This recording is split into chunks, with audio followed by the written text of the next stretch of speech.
Okay, and let me share my screen.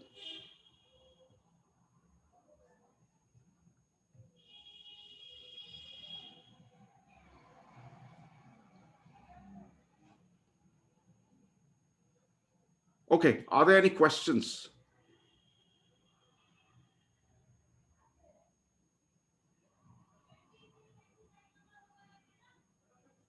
None? Okay, so we are still on the topic of communication. We have talked a lot about cheap talk games. Uh, so that's communication without commitment, without commitment to a mechanism about what can be done. Now, one, feature of cheap talk, well, first of all, it's cheap, meaning the direct cost of communication or sending messages is zero. Secondly, um, that there's no restriction on what can be said. Yes. So somebody asks me what my income is. I'm free to say anything. I can say that I'm richer than Jeff Bezos, right? So any lie is allowed. There's a class of situations or games where the communication takes the form of presenting verifiable evidence. Um, yeah. What does that mean? Um, that means that you have private information about something. You want to make a claim, but the claim is not just a verbal assertion.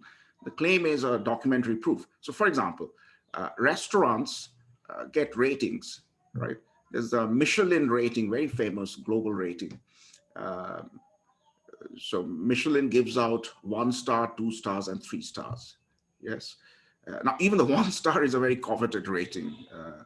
Your local dhaba is probably not going to be rated 1 star. So even having a Michelin 1 star is supposed to make the restaurant very good in the eyes of foodies. Now, a restaurant may want to claim that it has Michelin 2 star rating, but then they'll to support that claim, they'll have to show the certificate, right? They can put it on their store window and so on. Now, of course, they can commit fraud. They can create a false certificate, but if they're caught, there are legal liabilities. So one can assume that producing a false certificate is ruled out. So the choice that the restaurant really has is whether they put up the Michelin certificate on their store window or not. Yes, they are not compelled to show it. They can suppress it. Or whether they put up, the safety certificate from the corporation, that sort of thing. This year, some American graduate schools, because of the pandemic, things were disrupted. Taking exams like GRE became difficult in many parts of the world. So some graduate schools made the decision that students can apply without a GRE score, right? And it was supposed to be equalizing, that less privileged applicants coming from less privileged parts of the world where things are difficult are, the playing field is being made level for them. Now, there's a problem there, which is that, if an applicant could take the GRE and took the GRE and got a bad score, the applicant can try to slip in through this avenue and suppress that score, not send it. Not because he couldn't take the test, but because the test result was not very favorable, right? Now, the graduate admissions committees know this. So when they see that there's an applicant without a GRE score, they think that it may be an honest circumstantial thing, that this is a strong student who would have scored very well, but just couldn't take the test, or this is a weak student who just didn't send in the test result. So even though the intention is laudable, there's a reason why not sending the GRE score. I mean, students might still feel the pressure to send in GRE scores, because when they don't send it, it may be read as a low score that is not being reported. Okay. Now, in both these examples, as you saw, it's not cheap talk in the way that we studied so far. There is a document, a certificate, which is truthful. Your option is to either present it or withhold it, right? You cannot directly lie. You cannot claim that you have a Michelin 3-star rating if you don't have. But you can suppress your Michelin 1-star rating and not show it to people. Okay. Many other examples. For example, in courts, the two sides, in the adversarial system, which is the American system, for example, which is different from the many European judicial systems, where in the American system you have the prosecutor who presents one side, right, represents one side, and then there's the defendant who's representing the other side. And prosecutor as well as defense lawyer, they present evidence, right? And much of the evidence could take the form of documents, witnesses, and so on. But the court, the judge, and the jury has to be aware that the evidence being presented, in themselves, they are truthful, right? If a document has been presented by the defendant saying that, my client didn't commit the charges that, the crimes that he's being charged with, the document in itself may not be truthful, but both sides have an incentive to suppress and not show the evidence which is not favorable to their case, right? So if there's a murder trial and the defense lawyer will want to bring in witnesses whose testimony will throw doubt, and there may be other witnesses out there whose testimony will be damning for the defendant, who will say that they saw the defendant at the scene of the crime, etc. But the defense lawyer, even if he knows about those witnesses, won't bring them to the stand, right?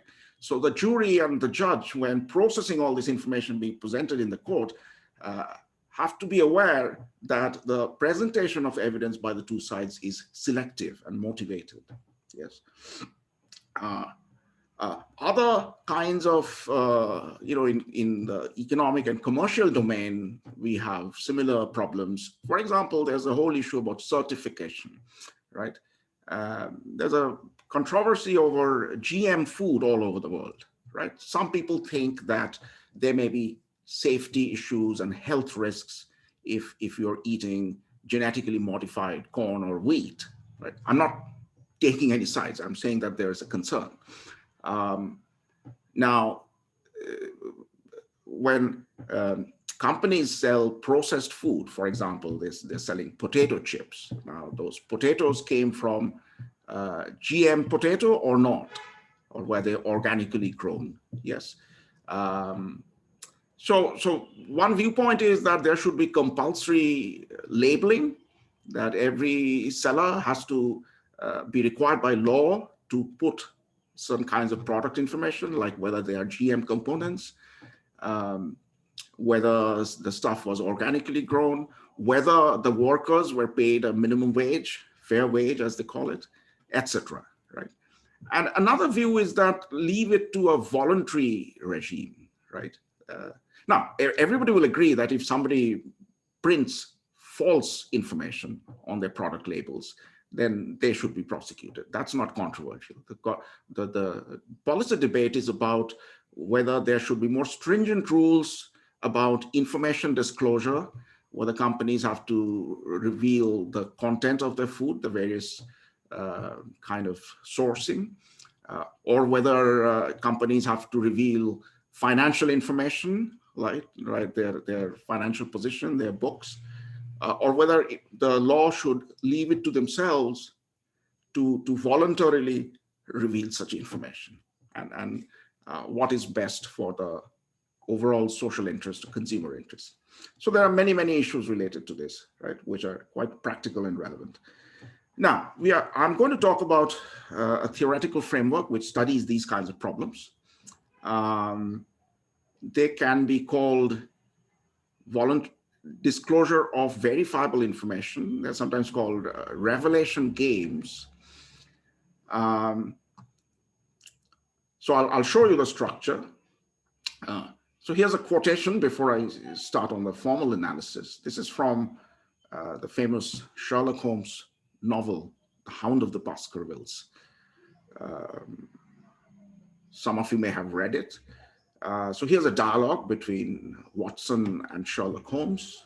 Watson says, "Is there any point to which you wish to draw the attention?" There was a murder in some country house, country manor. Um, so Watson is, of course, as usual, clueless and puzzled and doesn't know what went on. So he's asking Holmes. And Holmes said, "I want to draw your attention to the curious incident of the dog in the nighttime." Yes. And Watson is his confusion grows even more. He says, "The dog didn't do anything in the nighttime." And Holmes said, "That was the curious incident. The fact that, nobody heard the dog bark." For example, it could mean that whoever the intruder and the murderer was known to the dog, right? So the silence of the dog is not absence of any information. It is pregnant with meaning. Yes. So in these kinds of situations, uh, the absence of any evidence being put on the table can be informative. And it can be informative in a very powerful way. That's what I'm going to show you in the baseline model, which uh, dates back to work by this year's Nobel laureate, Paul Milgram. So it's from a paper by Milgram and Roberts. And basically they're saying silence can be extremely eloquent. It can contain a lot of information. Under certain assumptions, we get what is called the unraveling theorem. Essentially, even though the players who have the information can remain completely silent, they don't reveal any of their hand, so to speak, even then, the other party will be able to figure out everything. All the information will spill out. So that's a very, very strong result. Yes, it's called the unraveling theorem. So we are going to take a look at that. Okay, here's the sort of description of the outline of the model that I'm going to show you. It's largely based on this Milgram and Roberts 1986 paper. Messages, there's a sender, there's a receiver. Sender has private information, which receiver doesn't have. Sender can send messages. The messages can be vague, but they cannot be false. Okay. They must contain a grain of truth. Okay.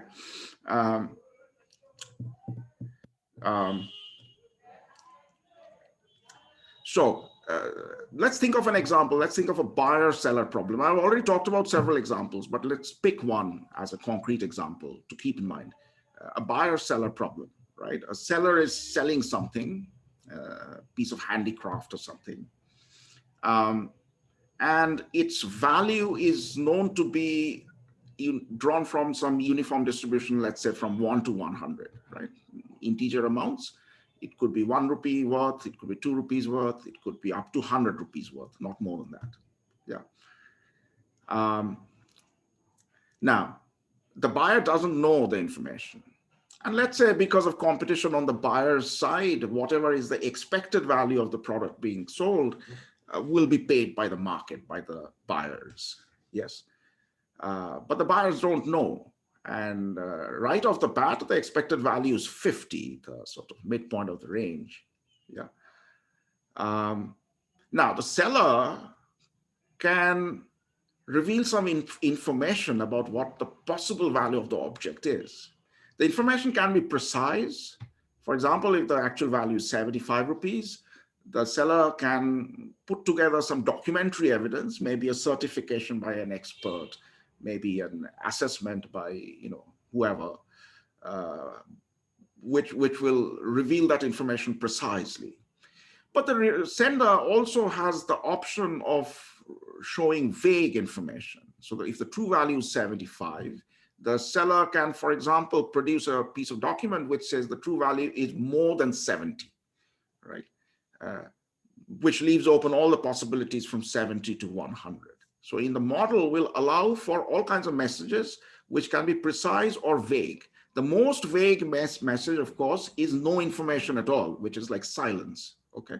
So which is not showing anything. So the buyer is stuck to whatever the buyer knew at the outset, which is uniform distributions 1 to 100. Okay. Now, the only restriction, and that's what this makes this difference from the cheap talk models we studied earlier, is that if the true value is, for example, 75, the seller is not allowed to show a vague message which says the true value is above 80, because that would be an outright lie. That'll be untrue straight away, right? It's above 70 contains the true value, but above 80 does not contain the true value 75. So we'll assume at the backdrop there are liability rules, strong laws against false advertisement and so on, so that passing an outright false message is not allowed. So the message can be vague, but it must contain a grain of truth. So we'll think of the messages as the possible values of the state of the world, of the possible value of the object, as over here. But among the possible values which are being claimed, the true value must lie in that set, right? So that is included in the rules of the game. Yes, outright lies are not allowed. Okay. Now, in the model, the sender, think of the buyer-seller problem. Typically, the seller wants to get as high a price as possible, right? So they want to create an impression of quality or value or worth, which is as high as possible. Yes, they're constrained from lying explicitly, but their objective is to maximize the buyer's sense of the object's worth and therefore maximize the price that they get. Okay, whereas buyers want to pay a price which is equal to the true value, not more or not less, right? So the buyer's bliss point is the true value, just like the receiver in our earlier models, but the seller's bliss point is infinity. Okay, so in terms of the earlier Crawford-Sobel model, we are going to talk about something where the bias is infinite, B is infinite. Now in cheap talk, with such a large bias and one-dimensional information, the only equilibrium was babbling, right? So essentially, no information filters through. What we'll see here with this extra requirement that there has to be a grain of truth in the message, we'll see that full revelation becomes, we get the diametrically opposite outcome, right? And that is what is called the unraveling result. Now, we'll study the Milgram-Roberts paper, we'll spell out the assumptions, we'll see how the unraveling result arises, and then we'll go back to examining the assumptions. The assumptions, of course, won't hold in all contexts, right? So we'll try to understand their role and what happens if we relax some of the assumptions. And I'll show you that the very strong unraveling result will break down if some of the assumptions are changed. So is it somewhat like the market for lemons thing? Well, it is in that broad family of models, right? But in the market for lemons, there's no scope for directly communicating quality information. So imagine the market for lemons with some experts and mechanics in the background who can provide some sort of certification or assessment about the value of the car, right? So there's a used car market, you have a 10-year-old Maruti, and if you want to sell, you can put out an ad asking for a certain price and saying that, okay, I have a credible mechanics certificate which says that this is a car, this is a quality-wise, this is a 7 out of 10 or something, right? Or it's more than a 7. Yes, it's that additional sort of potential quality certificate into the used car model. That's the additional twist that we're trying to study. Yes. Okay, so here's the model. Nature chooses some quality. Quality is theta. Think of it as the value of the object, maybe. And it's drawn from this larger set. And there's a probability distribution. This is the prior probability distribution over various values of theta. The seller knows the exact value of theta. The buyer does not. Yes, buyer maybe knows some distribution over the various values, probability distribution. Well, that not maybe, the buyer knows that. Um, Now, the game goes as follows, like before. The seller sends some message M, and now we are going to put some structure on these messages. In the cheap talk games, we said, the message can be a word, a language, a number. We are very agnostic about what the message is. Here, the message will consist of basically specifying some subset of this capital theta. So the seller's message essentially says the true value of theta is one of these, and he puts out some numbers, and that is a subset of the set of possible values. Uh, the requirement is that the message must have a grain of truth, right? So the game doesn't allow a message which is outright false. So whatever the values listed in the message as possible values, the true value must be one of them. Yes, that's one requirement. So the buyer gets the message and then chooses an action A.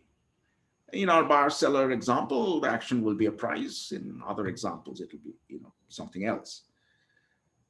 So we have payoff functions for buyer and seller. So the buyer is like the receiver, the seller is like the sender in this messaging game. And these are the payoffs. The payoffs depend both on the action which the receiver or the buyer chooses and the state of the world, which is theta. So they have state dependent preferences. If you think of a buyer-seller problem, the seller's problem may be state independent even. Yes, but that's a special case, right? In a seller's problem, seller only is interested in the price. The seller is not interested in what quality of the object he's selling. But anyway, this is a more general formulation.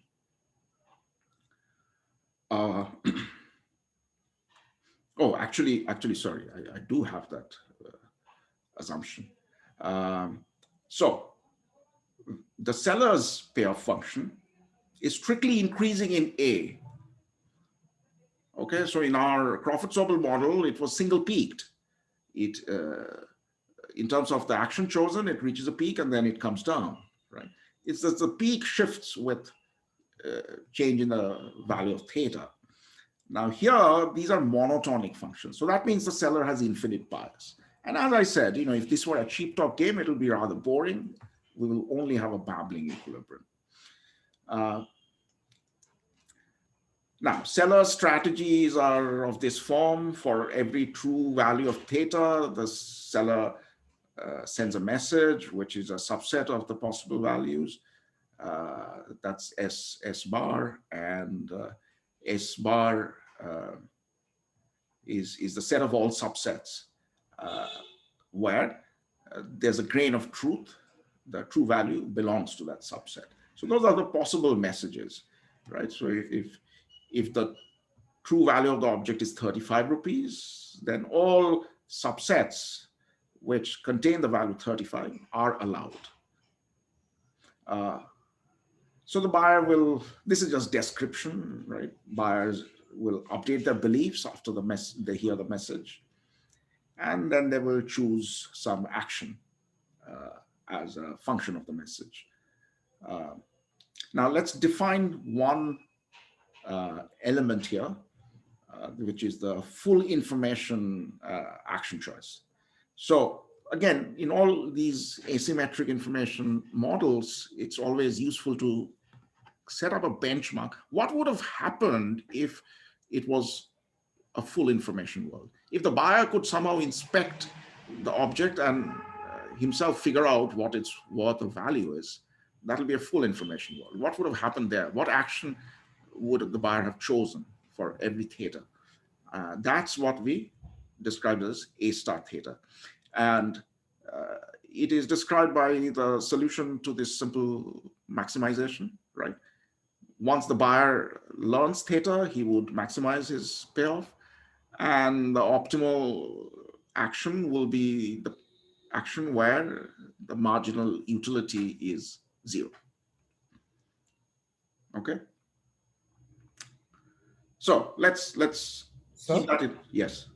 sir, shouldn't this maximization be a constrained maximization, like subject to the participation of the seller also?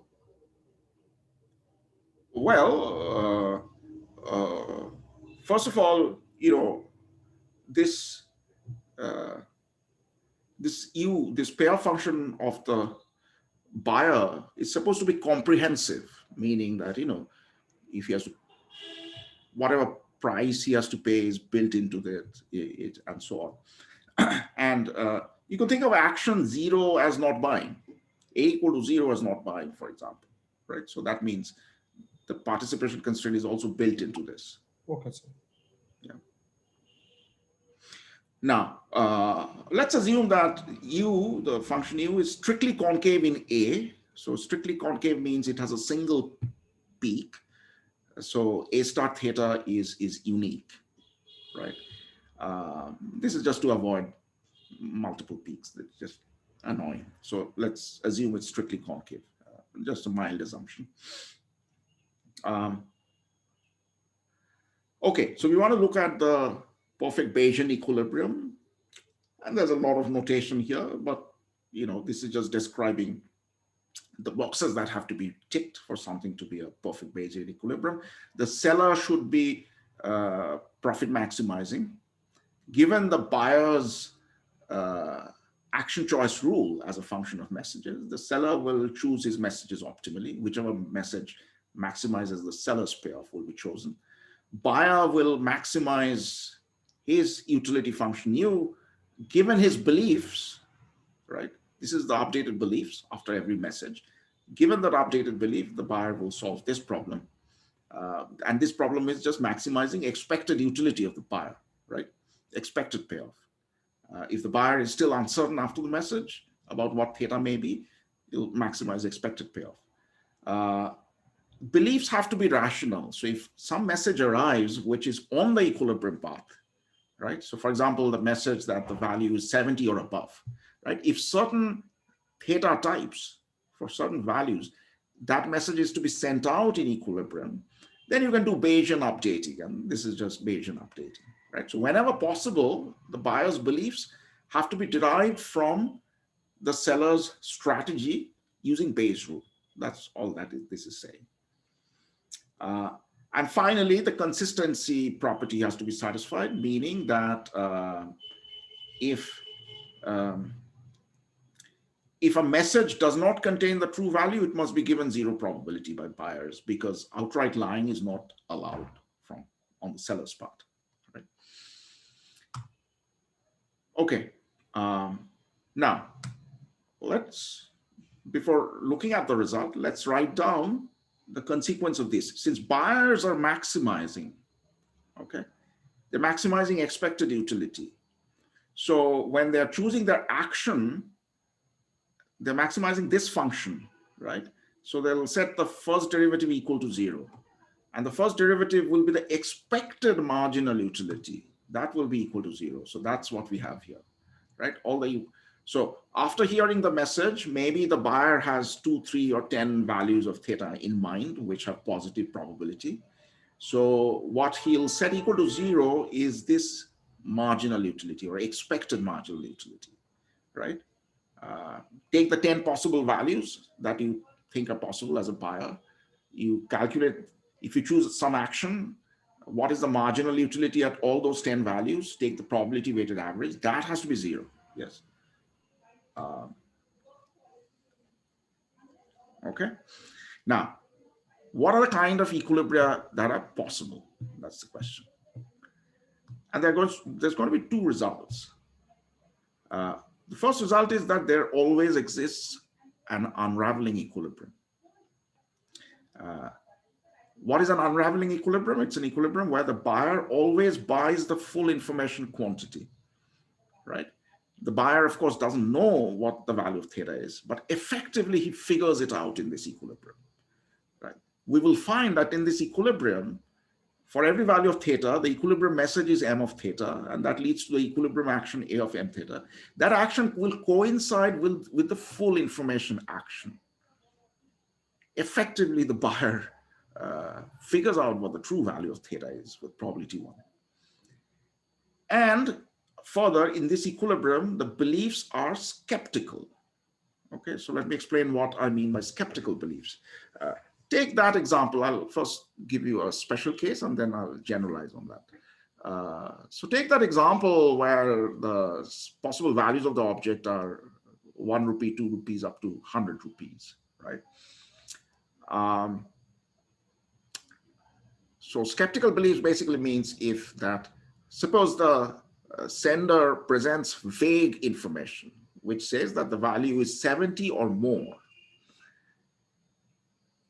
So the buyer's inference will be, it is the lowest of these values. So when the information, the document in front of you as a buyer, it says 70 or more, you conclude that it's exactly 70, not a penny more. You make the most adverse inference from the information that you see, right? Most adverse from the seller's perspective. That is what is called skeptical beliefs, right?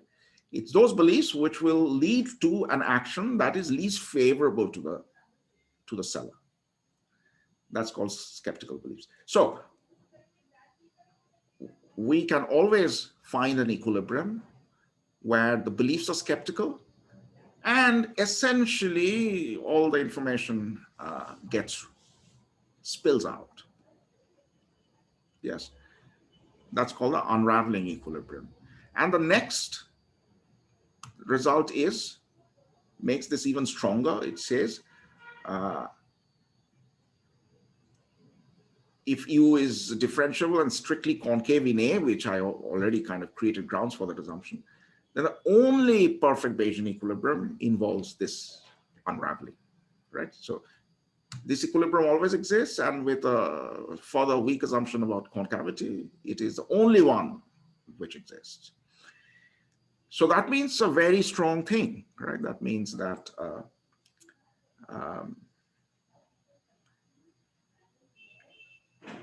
the seller can hide information, but only in a superficial sense. The seller can withhold more precise information, but the buyer will still be able to figure it out. Yes. So what is the rough logic? I'll show you the proof in a moment, but the rough logic is this, and it's essentially something you have seen in other contexts, which is backward induction, right? Iterative backward induction. So let's go back to that simpler example, right? True value of the object between 1 or 2 up to 100 rupees. Now, if you're the seller and if you're holding the object, which is and its value is the highest possible value, 100 rupees, buyers don't know it, right? They're uncertain. So if you ask for 100 rupees, they may not be willing to pay it. So what's the best thing you can do? You have all these documents which certify the quality of your product, right? Some of them are vague. Some of them make statements like, it's more than 70. Some of them are precise. In fact, you have a document in your drawer which says the value of this object is 100 rupees and not a penny less. So if you are holding the highest possible valued object, then you show that information precisely. You send a message or a document which says that the value is 100, and then you're guaranteed a price of 100. Okay, so the seller, if he holds the highest possible value, has every incentive to reveal that. Okay, now take the next highest possible value, 99. Suppose you as the seller is holding an object which is 99 rupees worth. Okay.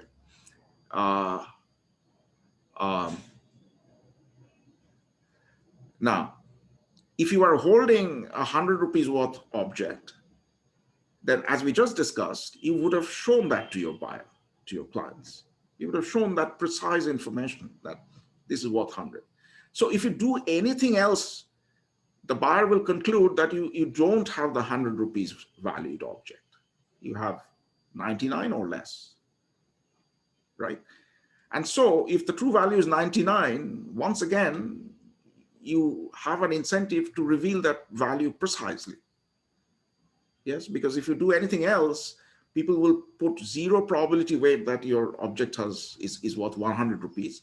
And they may put some positive probability on lower values, right?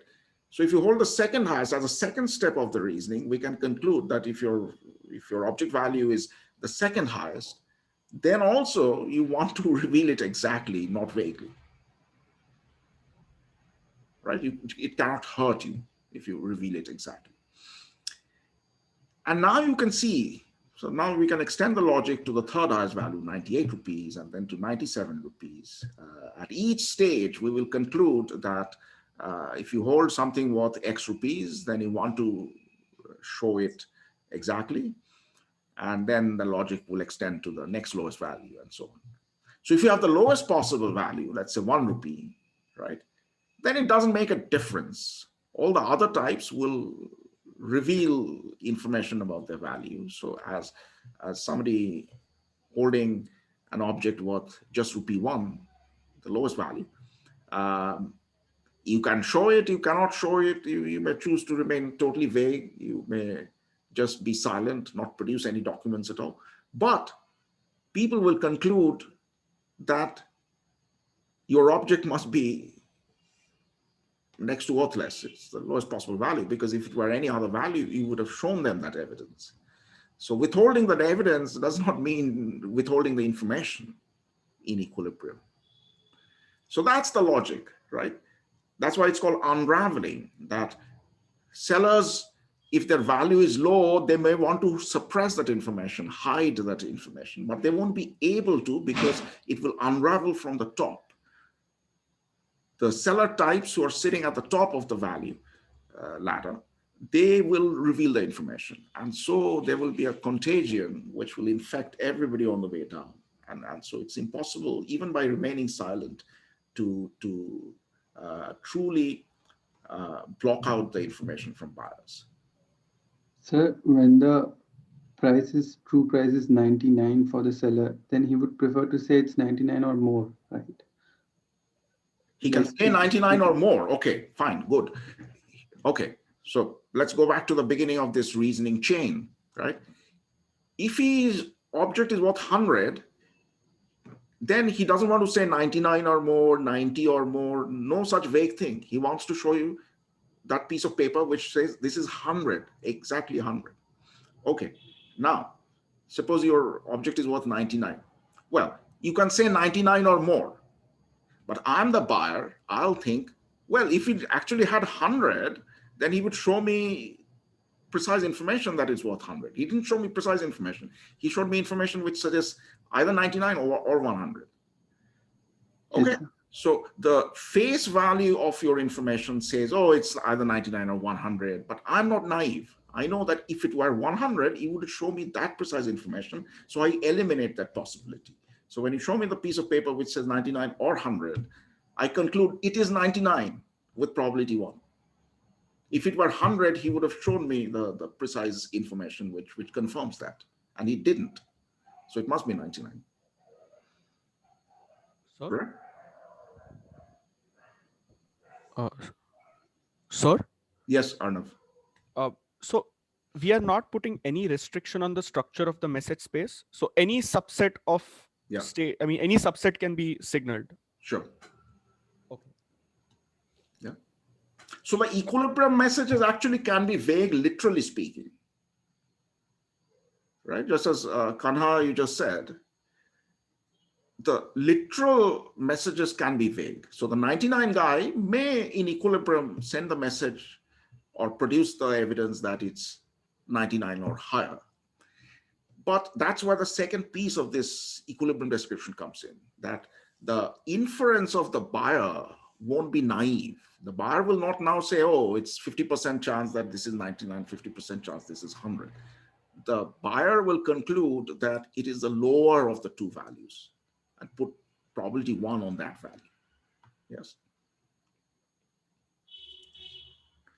So in this kind of equilibrium, the message literally is not a precise message necessarily, but the inference or the conclusion of the buyer is a precise inference. The buyer will hone in on the true value and be able to put probability 1 on the true value. Yeah. So a proof of the more sort of general case, it's a pretty short proof. It's not complicated at all. So I'll sketch it for you. Um, okay, here's the steps of the proof. Um, first of all, this inequality must be true. Take any possible value of theta. In a full information world, this is remember the seller wants higher action to lower actions, always, right? Uh, in a full information world, the buyer would have chosen this action, okay? In our equilibrium with asymmetric information, in equilibrium, the action choice of the buyer couldn't be any less, right? So suppose it were possible that, for some theta, the message is such that the buyer ends up choosing an action or a price which is strictly less than our A star. Then the seller has a profitable deviation. What is the profitable deviation? The seller can change his message to the singleton. The seller can reveal that the qualities, the values theta precisely. And immediately the buyer will then switch to this action. So if the equilibrium action was lower, the seller could deviate to a precise message, and that would lead the buyer to switch to a higher action, and that would be a profitable deviation. So this inequality has to be true weekly, right? If it were strictly less, that wouldn't be equilibrium. Now, for every value of theta, the equilibrium action is greater than or equal to the full information action, which means that the marginal utility of the buyer at the equilibrium action, weighed by the probability, but doesn't matter, and probability is a positive number. So the marginal utility has to be non-positive, okay? Right. So is this due to the concavity? It is due to the concavity, yes. Okay. Yes. So A star is the action, fixed theta. A star is the action where the buyer's utility function hits the peak. And we are saying in equilibrium, the action choice can only be higher, not lower, either equal or higher. That means given the action, the buyer will be on the downward sloping part of his curve, cannot be on the rising section, right? Either sitting at the peak or on the downward sloping segment. Now, remember that first order condition. If the buyer is at all uncertain about what the possible value of theta is, the buyer will take all the possible values which seem to have positive probability and calculate an expected marginal utility and set that equal to 0, right? Now, since all of these marginal utilities are non-positive, from that we can extend क्या कह रहे हो? Say that again, Shweta. अब वो तो कह रहे कि हो जाएगी, ऐसा कोई दिक्कत नहीं कि भाई हमने देना चाहते और बच्चन देगा तो Shweta, please. आप किसने कह रहे हैं वो तो बताओ. Shweta, please mute yourself. Okay, thanks. Okay, so let's go back to this first order condition, right? So this probability weighted sum of these marginal utilities have to be 0. But we have also just concluded that each of these marginal utilities have to be non-positive. They can be 0 or negative. So if one of them is strictly negative, we need some other marginal utility term here to balance that out, right? But that can't happen for exactly what we said here, right? So all of these marginal utilities are weakly negative. So if their probability weighted sum has to be 0, then each of them have to be equal to 0, right? We cannot allow one of them to be strictly negative because we won't be able to find some other term which is strictly positive to cancel out the two. So their weighted sum is 0, which means they're each individually 0. And that immediately establishes the result that each equilibrium action must be exactly equal to A star theta, no more and no less, right? And the skeptical beliefs part of it also follows from that. So that's the proof, pretty simple, but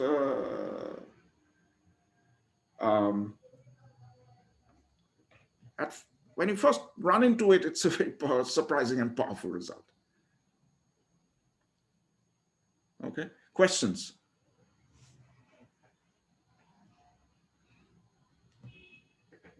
Any questions? Everything absolutely clear?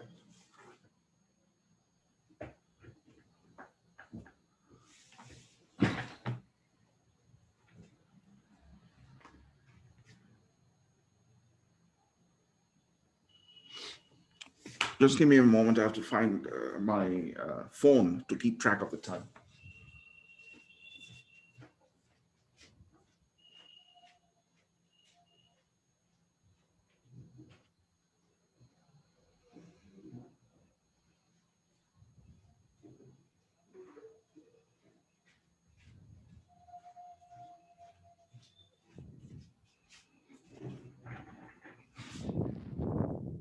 Okay, any questions, guys?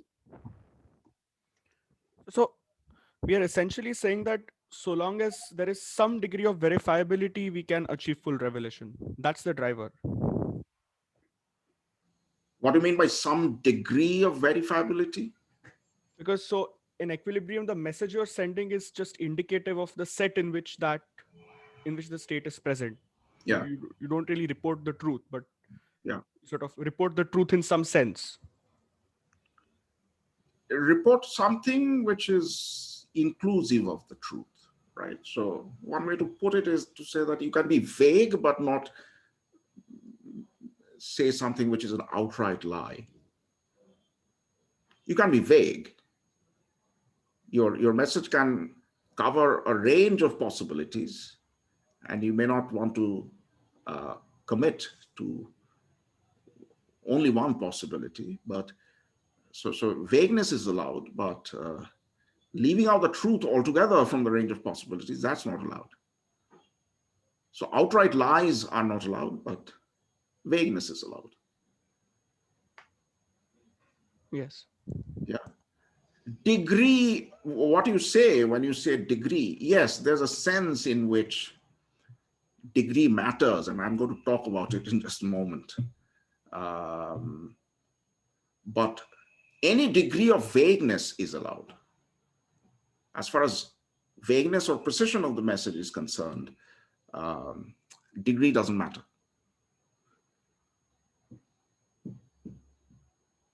Okay.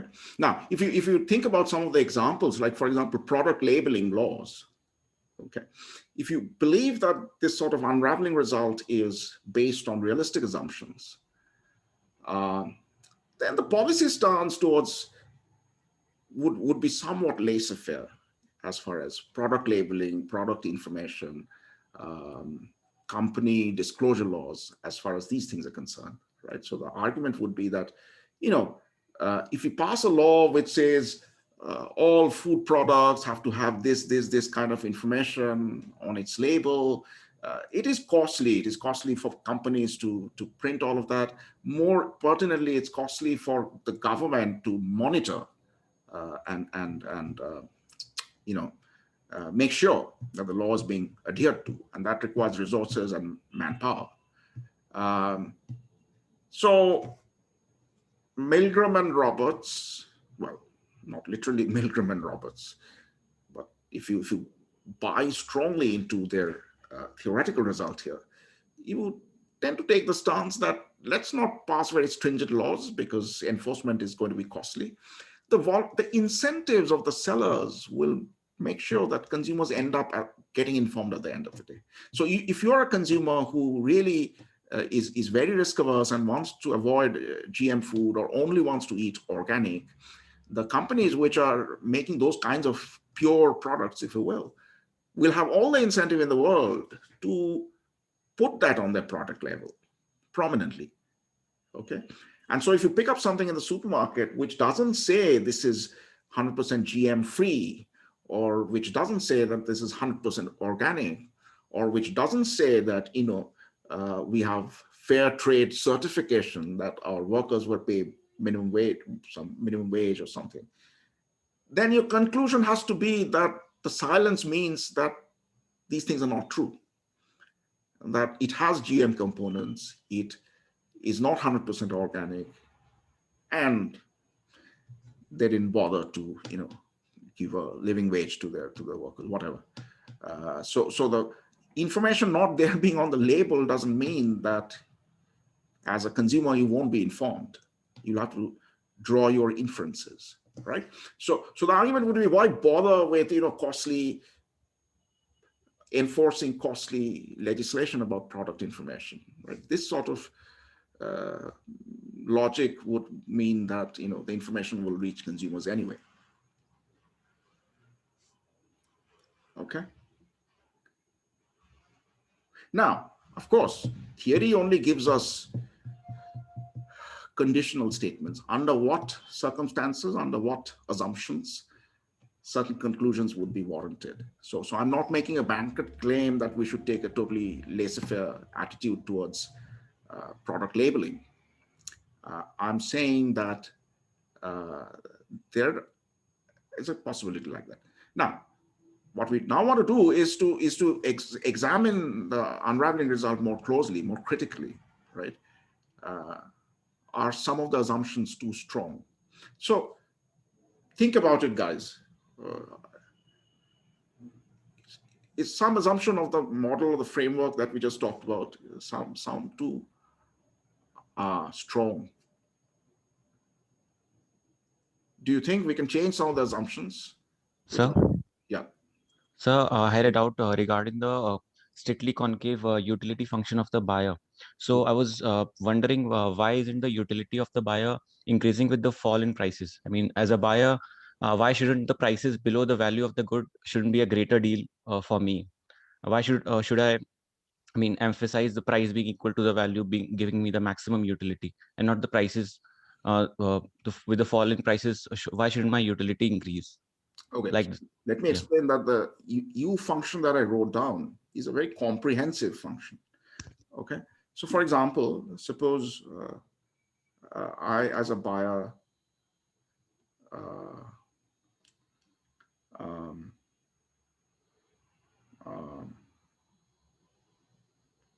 let's say,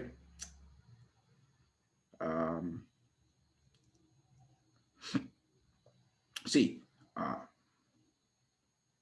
okay, let's say it's an indivisible object, yes, and I pay the price P, and the true value is theta.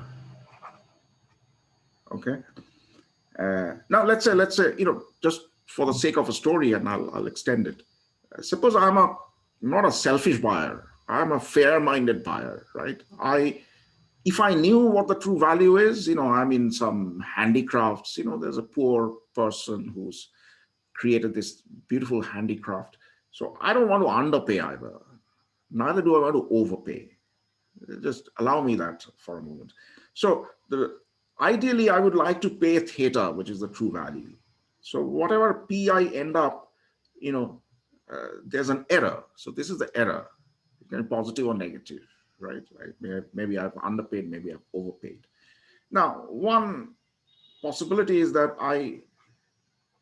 the higher the error, I care about it more and more in a convex fashion. So my utility could be minus of this. This is exactly the Crawford-Sobel quadratic utility, right? So I can tell a story to go along with that, yes.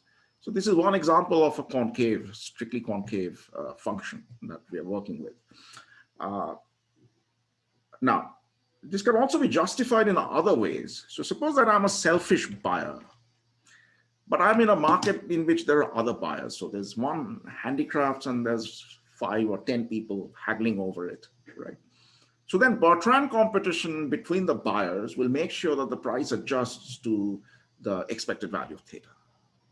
Now, one way to model it is to say that, okay, I don't want to create a cumbersome model with 10 buyers. I'll create a single model with a single buyer to whom I will give this objective function, right? This objective function is a proxy for buyer competition. Buyer competition will always drive the price up to the expected value of theta, and so will this objective function. and so on, right? So the utility function is sort of building everything in.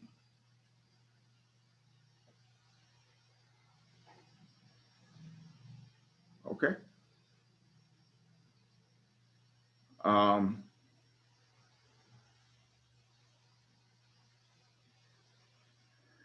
Right. So how robust is it?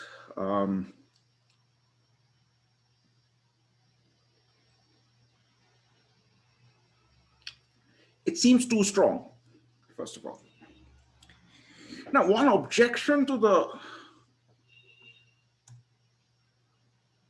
So why is it too strong? Any of you want to kind of lodge a criticism? You want to sort of say that, no, I don't believe this. Yeah, it's theoretically, yeah. The sender could possibly somehow convince the buyer of a higher value. Like they have strategies and... How exactly? So the criticism fleshed out here. Yeah, Anukriti? Yeah, so sir, when we said that the buyers believed that the value was 99, because if the value was 100, the seller would have presented the evidence. But what if you don't have a precise evidence? Like the evidence, verifiable evidence is itself in a range. So then maybe you cannot get the... Sure. Yeah, as I said, one of my examples, Michelin star rating, 1, 2, or 3. Well, lots of restaurants, most restaurants in the world don't have any Michelin star rating, right? So if I walk into a restaurant and I don't see the Michelin certificate, it could be because, you know, they got 1 star and they're not showing it to us. Or it could be because they haven't been rated by Michelin. Maybe they're very, very good, but Michelin hasn't gotten down to visiting them and evaluating them. Yes. So our model assumed that the evidence exists with probability 1, and that may not be true. Now, before that, the question, one of the things that I was seeking, so we can attack the conclusion of a model or a theoretical exercise by attacking its assumptions, of course. Yes. But even within the terms, even given the assumptions, there's a criticism we can lodge. Because see, this chain of reasoning requires repeated application of whatever, not backward induction here, but so it relies on a strong assumption of common knowledge of rationality. Yes, between buyer and seller. And in game theory, I'm hoping you've seen it often enough. For example, in the finitely repeated prisoner's dilemma, a million round prisoner's dilemma, repeated application of backward induction says that there will be no cooperation ever. But that relies on the strong notion that there's complete common knowledge of rationality. If there's even a small doubt that the other player may not be rational or may not be a money maximizer, then with a large time finite horizon, you can get cooperation in the prisoner's dilemma. So any result obtained from this kind of repeated chain of reasoning, repeated many, many times, is always very fragile. Now, let's set aside that assumption and look more directly at the sort of descriptive assumptions of the model. So here's a few things we can say there. What if the receiver is, this is a kind of attacking that full common knowledge of rationality assumption. Maybe the receiver is somewhat naive or credulous. Maybe takes everything at face value. Bole bala hai, huh? Just believes whatever you say. What if, so that's one. The sender may not have hard evidence. This is exactly what I think Anukriti just said, right? Many contexts, that is true. In the other example, right, these grad schools asking for or waiving GRE scores this year, well, there's some possibility a student may not actually have the GRE score because the system broke down in their region. What if the sender's evidence is noisy, right? It's not a perfect indicator of quality. Even the best information itself is vague. What if that were the case? And also, what if the receiver has other sources of information, right? So the seller can present some evidence, but the receiver also goes on the internet, reads Amazon reviews, what have you, and gets some information from other sources other than the seller. So all of these were not accommodated in the model. And the question is, do some of these break down the unraveling result? Now, in the paper, Milgram and Roberts show that if there's some chance that the receiver is naive or credulous, that won't change the result. If the receiver or the buyer is, say there's a 5% chance that they're naive, and the seller is aware of this, unraveling will still happen for the 95% of the rational buyers. They'll still be able to figure out everything. So you can extend the result. Of course, the naive guys will be misled. They won't figure out everything, but that's hopeless. The non-naive guys will still learn everything. So in that sense, it extends. So that's in the paper. I won't talk about it. It can be shown that 2, 3, and 4 are bad for unraveling. So they start breaking down. If you have those elements, they start breaking down, right? So I'll show you two results. One, that 2 will break down unraveling. The other is 3 and 4 in combination will break down unraveling. So let's look at 2. So what is 2 saying? 2 is saying that there's some chance that the evidence is not there. Okay, so let me show you a little analysis of that. Let's put a little more structure. So theta, as usual, as in our cheap talk games, drawn from the uniform distribution. The action is some continuous choice from the uniform, from the 0-1 interval. Receiver's payoff is just like our cheap talk Crawford-Sobel receiver, A minus theta. So we want to choose an action which matches the state. Sender's bias is infinity. So sender's utilities payoff is just the action chosen. So regardless of theta, the sender wants the highest possible action. Now, with probability lambda, let's say that the sender has hard evidence of the exact value. So we'll simplify it a little further. Let's eliminate vagueness. So let's make it a choice between disclosure and non-disclosure. So there's one piece of paper, one evidence, which identifies theta exactly. So the seller can either show that piece of paper or not show it and just say, I don't have anything to show. Okay, now, assumption is that with probability lambda, seller has this piece of paper, and with probability lambda, it doesn't have. With probability lambda, the Michelin or the whatever consumer reports, they have surveyed, they have evaluated and published a review of this product. With probability 1 minus lambda, they haven't gotten down to it. Yes. So the seller has 2 pieces of private information now. One is the value of theta, but the other is whether or not he has the evidence certifying the value. Okay, that is also private information to the seller and not known to the buyer. The buyer knows the probability is lambda 1 minus lambda. That is there. Okay,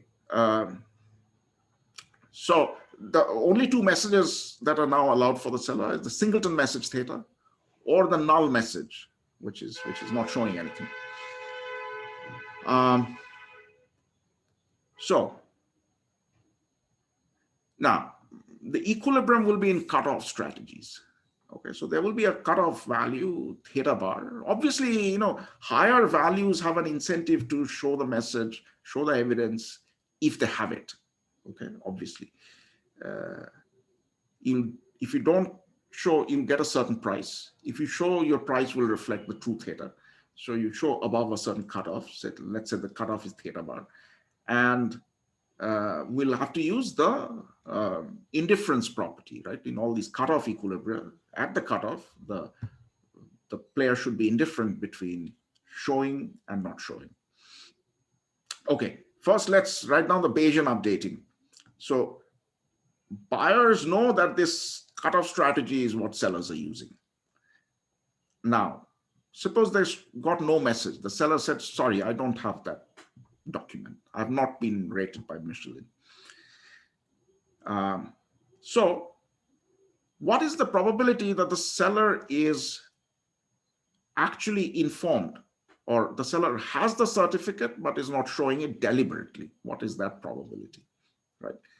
So pi, that probability is given by this Bayes rule. Why? Lambda is the prior probability that the seller has the evidence. Now, if he has the evidence, he won't show it if theta falls below the threshold, which probability is theta bar. So this is the probability that he has the evidence, but he's sitting on it deliberately, he's not showing it. Now, 1 minus lambda is the probability that he doesn't have the evidence. And in that case, with probability 1, he won't show it, right? He doesn't even have a choice. So non-production of evidence can come about in two ways. One is that he has the evidence and is deliberately suppressing it. That probability is this, lambda theta bar. And the other is that he doesn't even have the evidence in the first place. That probability is 1 minus lambda. So this is our Bayes update. Okay, so if the receiver doesn't receive a message, the receiver knows that with probability pi, it was deliberate suppression, which means that the true value is between 0 and theta bar, that threshold. And so the expected value is theta bar by 2. And with probability 1 minus pi, he doesn't have that information, in which case the possible values of theta are the original uniform distribution, and the expected value is half, right? So this is the overall assessment of expected quality if no document has been produced, right? So you use the value of pi we calculated using Bayes rule. So you insert it here, simplify, you get this expression. So let's call this phi of theta bar. So if the threshold is thought to be theta bar, this turns out to be the expected value, right? And in equilibrium, we have to have this, yes.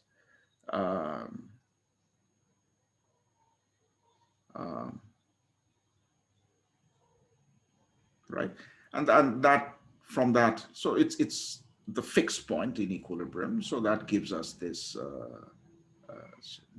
this expression. Now, so this is our equilibrium threshold, right? So if lambda goes down, that means there's a less of a chance that the evidence exists, right? Then notice that theta bar goes up. So then evidence suppression, deliberate evidence suppression happens for a wider range of values if there's a higher ex-ante probability that the evidence does not exist with the seller. So if the probability of inadvertent suppression of information is higher, then the probability of deliberate suppression will also rise as a result, right? As lambda tends to 1, theta bar tends to 0. Theta bar tends to 0 means almost nobody suppresses information, right? So this tells us that the unraveling situation under lambda equal to 1 is not knife edge, really. I mean, there's a continuity there. Yeah. So in general, there's always going to be partial unraveling, right? Some theta type. As long as there's a little bit of doubt that the evidence may not exist, right? There will be a strictly interior threshold. Some types at the bottom will withhold information, and they'll successfully suppress some of the information.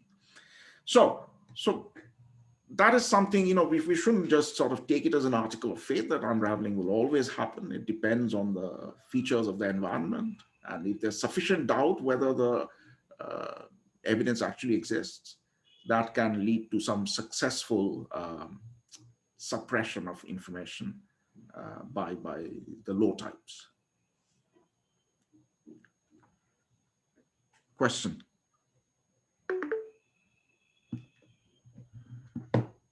I'll stop here.